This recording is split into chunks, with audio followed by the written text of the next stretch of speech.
अस्सलाम वालेकुम, नमस्कार।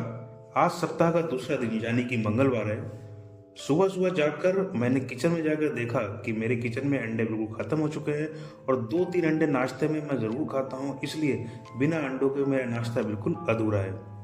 इसलिए मैं जल्दी जल्दी मेरे पास वाले किराना स्टोर पर अंडे लेने चला जाता हूँ और अंडे लाकर जल्दी जल्दी मैं नाश्ता रेडी करता हूँ, क्योंकि 9 बजे मुझे रेडी होकर काम पर निकलना है। अब मैंने नाश्ता कर लिया है और मैं काम पर निकल गया हूँ, क्योंकि आज 2 एमएनपी के ऑनलाइन ऑर्डर आए हैं, जिसकी डिलीवरी के लिए मुझे एक प्रमोटर असाइन करना है, क्योंकि ऑनलाइन सिम को जल्द से जल्द डिलीवर करना होता है हमें। अब क्योंकि मंथ का एंड चल रहा है, तो ऑनलाइन सिम की डिलीवरी के लिए कोई भी प्रमोटर राजी नहीं हो रहा है, क्योंकि सब अपने पर्सनल टारगेट को पूरा करने में लगे हुए हैं।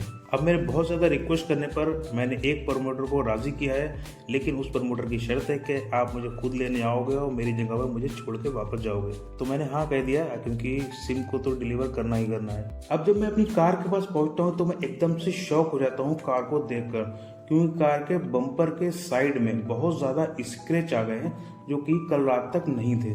मैं शॉक इसलिए हूँ क्योंकि कल रात जब मैं खाना खाकर वापस आ रहा था, तो एक कार मुझे ओवरटेक करते हुए उसने इतना अपनी कार को कट कर लिया था, तो मेरे बम्पर से हल्की सी लगती हुई चली गई थी। तो मुझे लगा कि बहुत माइनर सा एक्सीडेंट था, तो मुझे लगा इतना नुकसान नहीं होगा। मैंने कार से बाहर निकल कर देखा भी था रात में, क्योंकि बहुत ज़्यादा अंधेरा होने की वजह से मुझे इतने सारे स्क्रैच नहीं दिखे थे जो कि मैंने अभी सुबह में देखे हैं। कार में जब इस तरह के स्क्रैच या फिर इस तरह के डेंट लग जाते हैं तो बहुत ही अफसोस होता है, खासकर तब जब आपकी कोई गलती नहीं है और फिर भी आपको स्क्रैच या डेंट आपकी कार में लग गए हैं। तो चलिए अब मैं अपने काम पर चलता हूँ। सबसे पहले मैं अपने उस प्रमोटर के पास चलूँगा जिससे मेरी बात हुई थी सिम को डिलीवर करने के लिए।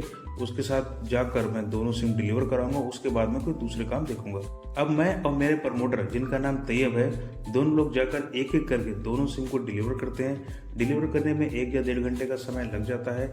अब क्योंकि मैं सुबह में हल्का नाश्ता करके निकलता हूँ, इसलिए मुझे जल्दी भूख लगने लगी है।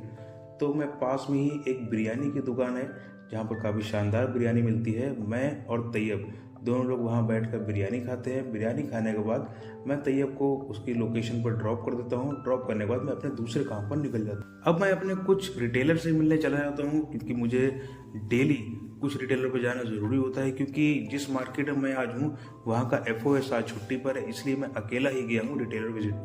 जब मैं रिटेलर को विजिट कर रहा हूँ, उसी बीच में मुझे कुछ समय मिल रहा है। उस समय के दौरान मैं कॉल पर अपनी सेल्स टीम के साथ दिन की परफॉर्मेंस पर रिव्यू कर रहा हूँ। सेल्स टीम का मतलब मैं अपने डिस्ट्रीब्यूटर से, अपने प्रमोटर से, अपने FOS से बात कर रहा हूँ। सेल्स टीम के साथ बार बार रिव्यू करना इसलिए ज़रूरी होता है, जब हम कोई बात बार बार बताते हैं तो वो काम हमारे दिमाग में टॉप पर रहता है, उसको हमें जल्दी से जल्दी पूरा करने में थोड़ी मदद मिलती है। अब काम करते करते शाम हो चुकी है, अब मेरे घर जाने का टाइम है। अब किसी दूसरे ब्लॉग में आपसे मिलेंगे, लेकिन आप हमें ज़रूर बताइएगा कि आपको हमारा ब्लॉग कैसा लगा।